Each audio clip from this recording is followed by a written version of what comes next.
Aida is going to die. The addition of an emotional moment from chapter 27 where she revealed the need of having real friends and how she would be all okay if Sarada or Sumire were the one to kill her strongly indicates that the writers are giving her role some depth before the final goodbye. But what if I told you that's not true at all? In fact, the fate of Aida is secured by the ability of Omnipotence, so no matter what happens, she isn't going to die by the hands of Mamushi, cause in the same chapter, Aida confirms that she made Sarada and Sumire immune from her spell by subconsciously wishing for them to be her real friends. And while at face value this detail only adds to the bond of the three girls that could now grow stronger, the real deal behind this statement is totally mind-blowing. We now know that Aida's omnipotence can fulfill any wish, even if it's an unspoken desire. It rewires the reality in a way that the desire will have no choice but to reflect in real life. And when you look at how Jura pointed out at some divine intervention trying to keep Boruto alive in chapter 13, what if it's actually Aida who saved Boruto from death during this event? There are not one but two hints which say that Aida is Boruto's guardian angel, and you will be amazed to see how much sense this makes. Firstly, we have the conversation of Aida and Mitsuki from chapter 8, where both of them talk about their obsessions, and while they both were talking, Aida mentioned that she wants to meet Boruto. And while nobody thought much of this statement before, now that we know her omnipotence is manifesting all her desires in the background, which is why Sarada and Sumire were immune from her charm even before meeting her, what if she indirectly changed the fate of Boruto, as well as the pattern of future events that would allow her wish to come true? In other words, they both are destined to have this talk, which means when Boruto was going to die in chapter 13 and possibly in chapter 25 as well, it was Aida's wish that kept him alive, which was then referred to as divine intervention by Jura. This happened because Boruto's death would have erased the possibility of him meeting Aida, something that omnipotence wouldn't allow.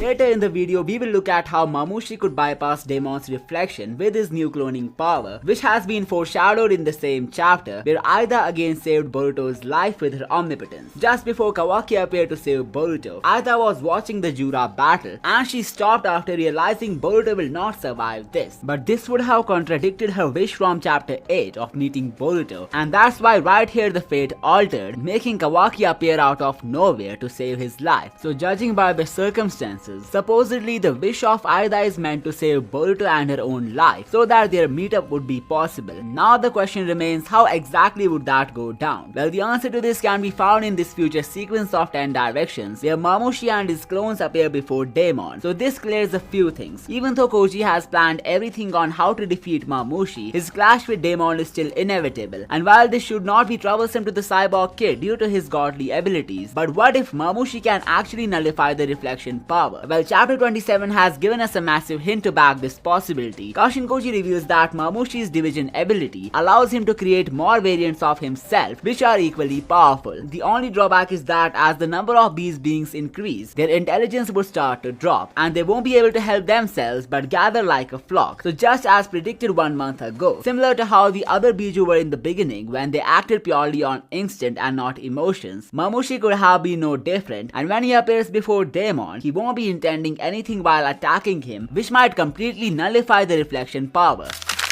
It seems like that's exactly what's going to happen, the only difference being Daemon will be up against various Mamushi at the same time, so he would need to rely more on his agility and raw strength to defeat them. Just as Koji said, you can take them all down like animals, as they will not strategize while making their moves. The only thing that controls them is their desire to hunt Aida, as well as the fear of Jura, and that's why Konoha will be a safer place since Jura will not allow Mamushi to do any unnecessary damage to their architecture. In other words, Jura's obsession with Konoha is keeping it safe from the Shinju. Not to mention, Daemon will not be alone while defeating Mamushi, as Kashinkoji has mentioned a future where the death of Himawari caused Inojin to awaken a power which has proven helpful in defeating the Shinju. So how exactly will that went down?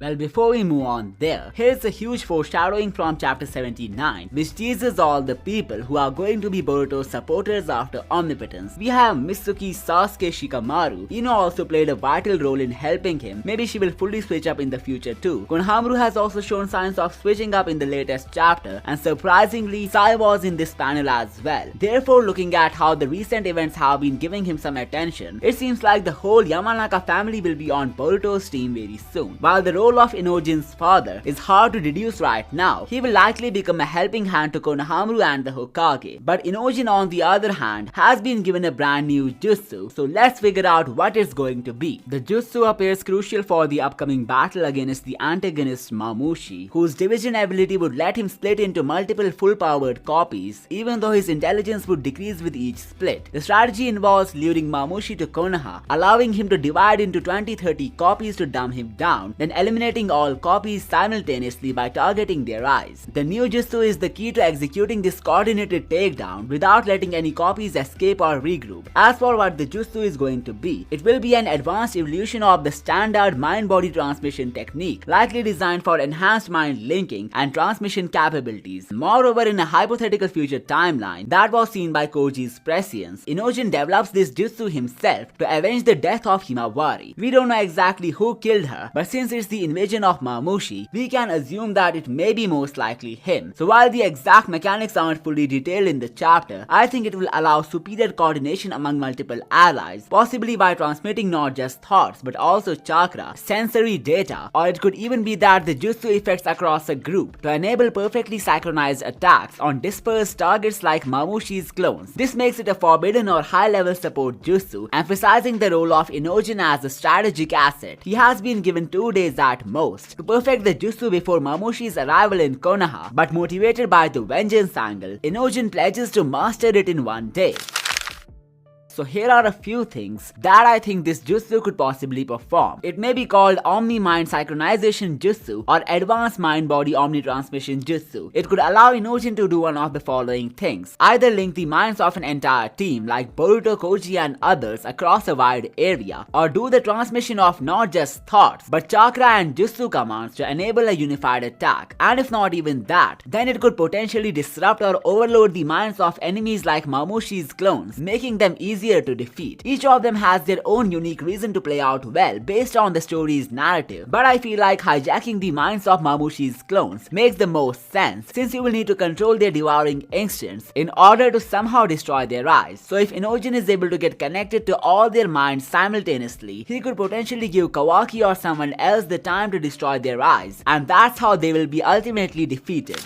Furthermore, the chapter dropped an even bigger hint for how potentially someone could be made to believe the truth of Boruto. Konohamaru reveals that he feels some sort of contradiction towards the idea of Boruto being a traitor. We know it's because of their recent interactions, where he saved his life at more than one occasion. So could it be that the effects of omnipotence are reduced when people interact more with Boruto? Almost everyone who's now a part of his team has followed the same pattern. So is this actually true? Well, this reminds me of Aida's statement from chapter 1, where she says that the only way to override what omnipotence programmed is by creating new memories in everyone's mind. And as we could see with Konohamaru and the others, the actions of Boruto made it hard for them to believe that he's a traitor. Therefore, more people could come to believe that he's innocent in future if he starts to whitewash his image with his sincere actions. And that may have been what he's deliberately doing to clear himself, because if you think about it, the conversation between Sarada, Sumire and Aida, where she unveiled the new memories concept, was visible to Koji as well through his Shinjutsu of prescience. So if he has informed Boruto about what's happening, that would explain how everyone will slowly believe him again. But at the same time, I don't think he's doing this on purpose, because he could have exposed Kawaki in front of Konoha when given the chance, but he chose to not do it because something bigger was at stake. I believe this chapter has unveiled Amado controlling him indirectly again, and the worst part is that he doesn't even realize this.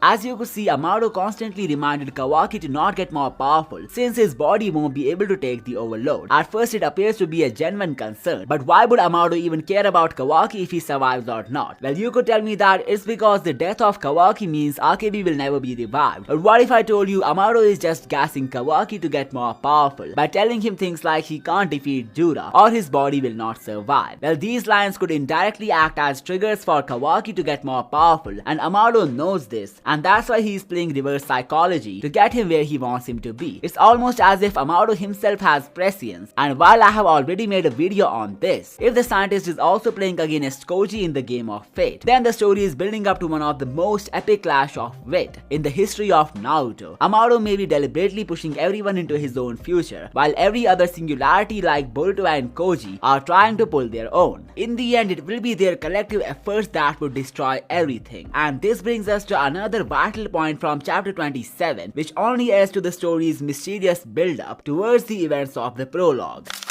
Kashin Koji reveals that just because Jura is fond of Konoha, he won't allow any Shinju to destroy the village needlessly. And while at surface it appears to be a straightforward revelation for how Jura leads the fellow Shinju, it might actually be more than that. When you look at how the end goal of the story is to get Konoha destroyed. This means Jura or his henchmen are not behind the state of the village from the future. Therefore, the writers bringing this to attention was purposefully done to unveil that there is a big plot twist in the works. Cause Konoha's condition from the future has officially nothing to do with the Shinju, which means it's Kawaki who will bring forth a calamity sometime later. And when you look at what he was doing in this chapter, well, he asked Amado for more powers, and regardless of if the scientist is worried for his body or not, Kawaki asking for the boost in the same chapter where Konoha was revealed to be safe from the Shinju cannot be a coincidence at all. And while there were no obvious hints for why he would go on a rage mode against the ninja system, other than the interrogation session of the village elders, which is a reflection of the system's rigidness. Kawaki's new power-up could come with his new outfit too, and I have a whole theory for how he would get there based on the details of his apparel, but let's keep it for another time.